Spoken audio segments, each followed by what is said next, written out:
Hello, my name is Phil Wortham, and I am the Director of Operations and Technology for the Intermountain Healthcare Simulation Consortium found in the state of Utah.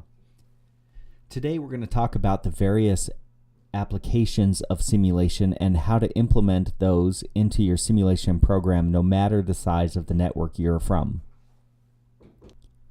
I have no financial conflict of interest to disclose at this time. There are three main objectives to this presentation that we will go through. We will identify and explain different types of simulation to be used in your program, describe applications of healthcare-based simulation and innovation, and then we will identify a few starting points to moving simulation forward in your area. We're not going to go into great detail on this slide. However, it is important to know that there are many modalities that can and should be implemented into your simulation program to ensure you are covering as many bases as possible. On the right-hand side, you see basically 6 boxes of modalities that should be used in your simulation program in some fashion. The first is task training, which involves simulated body parts to practice clinical procedures on, full-bodied mannequins, serious gaming or applications, virtual reality or augmented reality, computer-based programs for simulation, and standardized patients, which are essentially actors who are paid to come in and play the part of a patient or a family member. On the left-hand side, we're going to list out the use cases of simulation in a basic form. There are many more than this. However, these are the general categories I would slate use cases into. We utilize simulation for human factors testing, orientation. We use simulation for research, team training, crucial conversations, and competency-based education. We don't generally do a lot of competency-based simulation within our network of care. However, the closest thing to competency-based simulation we have is what we call nurse residency, where new nurses who have graduated come in and they practice through several weeks of education and simulation to ensure they are ready to be on the unit and care for patients on their own. Many medical schools and nursing schools utilize competency-based simulation to ensure quality of their students and help them progress or move through the NCLEX test. There's also simulation known as MOCA, which is Maintenance of Certification for Anesthesiology. My favorite application of simulation is really what we call human factors simulation, testing or using the environment to ensure quality and understand how tools or people or resources work or function with one another. A charge nurse came to us as a simulation program from the behavioral health unit wanting help to decide where behavioral health beds should be placed in each room. As you know, we have to bolt these behavioral health beds down to ensure safety of our patients and the caregivers that are caring for them. And so it was very critical to know and understand where these beds should be placed so that once they're bolted down, we don't have to go back and move them. We decided to go to the actual behavioral health unit and place the bed in various places in the room where caregivers would have to care for that particular patient. The first option may seem like the best option because code team members can surround the bed if needed for resuscitation. We can have people on all sides of that bed, including respiratory therapy. The second option in the middle shows the bed all the way to the right, but the head of the bed away from the wall. What this does is it allows the respiratory therapist to get to the head of the bed if needed in a crucial situation. The third option is where the head of the bed is all the way to the wall and the side of the bed is all the way to the wall, allowing caregivers to get to only 2 sides of the bed, but also keeping the patient safe. I want you to take a second and think about what the best placement for a behavioral bed would be according to you. So before going into the simulation, this was really our hypothesis. We felt like emergency response teams would require the bed to be bolted to the floor in the middle of the room to facilitate easy access to the patient, and we were convinced that this, after all of our testing, would be the place that the behavioral health bed would end up. In this picture, you see the code team and the behavioral health staff resuscitating a patient on the bed. And as you can see, the bed is in the middle of the room. There's room at the head and both sides and the foot of the bed for documentation.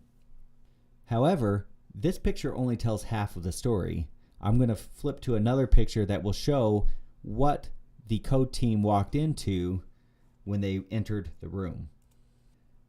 The bed placement made it very difficult for the code team to be able to cut that patient down and get them on the bed for resuscitation, really sacrificing very crucial care moments that they could have had if the bed was not in the middle of the room.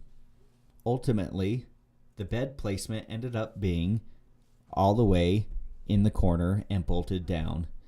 Believe it or not, this was the primary outcome, but there were several other outcomes to running this human factor simulation on the behavioral health unit. We realized there was no cut-down kit to save the patient in that type of situation.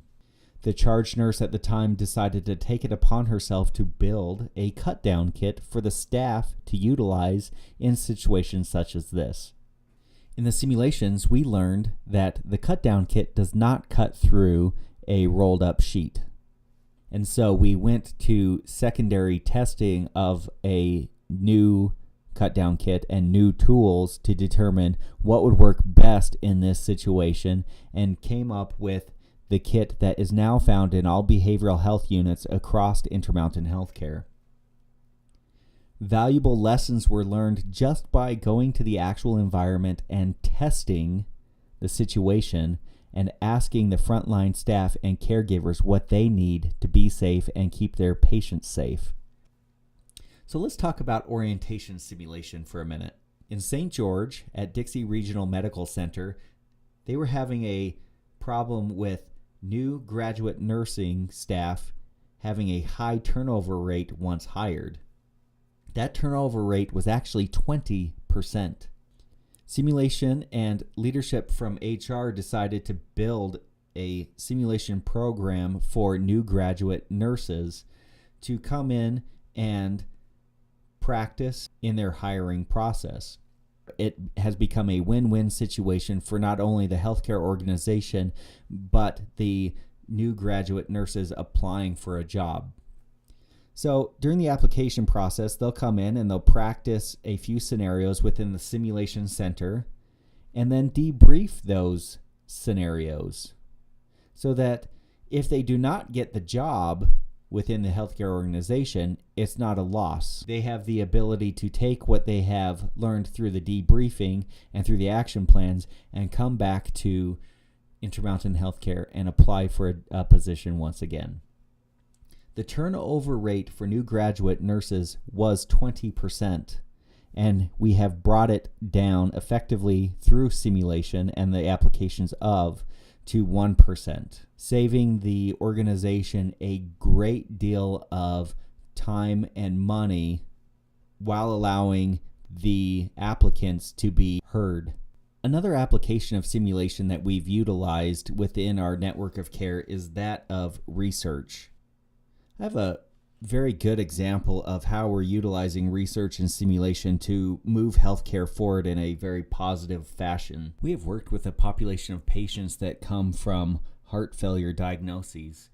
Currently, simulation is run for heart failure patients in the LDS Hospital Simulation Center, where we have them run through scenarios such as checking their blood pressure, charting or documenting their weight or what they eat, choosing the foods they would eat for that day, weighing themselves, and dosing their medications. We are able to debrief with the patients, the families, and the content experts to determine what the best plan of advancement would be for these patients and their families. This has turned out to be highly valuable, reducing readmission rates dramatically within the system, and we are in the process of stage 2 of the research project in bringing more heart failure patients through simulation for practice. Every once in a while, we have a physician come to us who wants to do task training for their staff to improve their skills in whatever procedure they're looking at. One such physician that has come to us is Rob Bryant, who is an emergency room physician at Intermountain Medical Center. Rob is one of those guys that does everything to the extreme and wants it to be as realistic as physically possible, which we cannot blame him. The first thing he came to us for was to help him build a thoracotomy task trainer where participants could cut into the skin, place the rib spreader, spread ribs, and massage the heart as they normally would on the unit. Of course, this is a new concept. There's really nothing on the market for thoracotomy practice that's very realistic. So we ended up taking an old low-fidelity mannequin and cutting the side of his ribs out and replacing them with PVC pipe ribs where they could be spread. Participants are able to pull out and massage the heart and feel the blood in between the membrane and the muscle of the heart. The next task trainer that Rob Bryant wanted to develop was a wearable crike. He wanted to be able to put a task trainer on the neck of a participant and be able to cut into and crike and bag that participant without causing any harm to them. We laughed at this notion and thought, I don't know how this is even possible. But through a little bit of research and collaboration, we worked with our innovations department within Intermountain Healthcare to scan and 3D print the piece off of an actual patient. Right now, we can utilize this task trainer to crike and practice what that process would look like. Pretty awesome innovations.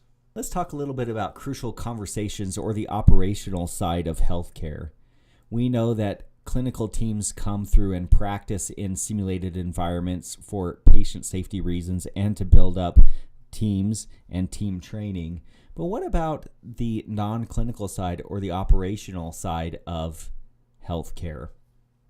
We know that leadership need practice in crucial conversations, delivering bad news, speaking in front of the media when an error occurs in the system, or a 2-minute pitch in an elevator with a stakeholder you have a hard time getting in touch with. We have built a new simulation center at the Kim C. Gardner Transformation Building where leadership can practice such situations and high-stakes scenarios. And then the last example we're going to talk about is team training, or CRM. It is imperative that we practice as teams and interdisciplinary teams to ensure patient safety at the highest level. Team members include physicians, pharmacy, respiratory therapy, nurses, and other care staff who practice together communication, teamwork, and role clarity skills. Join a simulation organization. There are many organizations out there that advocate for simulation. There are many forums out there, blogs that can help support your simulation endeavors. When you're building scenarios, align with your organizational priorities. Don't run simulation just to run it. Run simulation to really have an impact and make a difference within your organization. And then the last piece of advice is to sell what you are doing. Sell it and sell it well. The way that we do that is through internal and external marketing. One good example of what we've done within Intermountain Healthcare is that we have taken good stories emailed to us from caregivers that are working on the unit that in general state, because of simulation, I was able to care for this tough patient and have a good outcome. We've taken those stories, written them up, compiled them, and sent them to executive leadership as a type of a marketing tool. And I would highly encourage you to do that to build up your simulation program in the best way possible.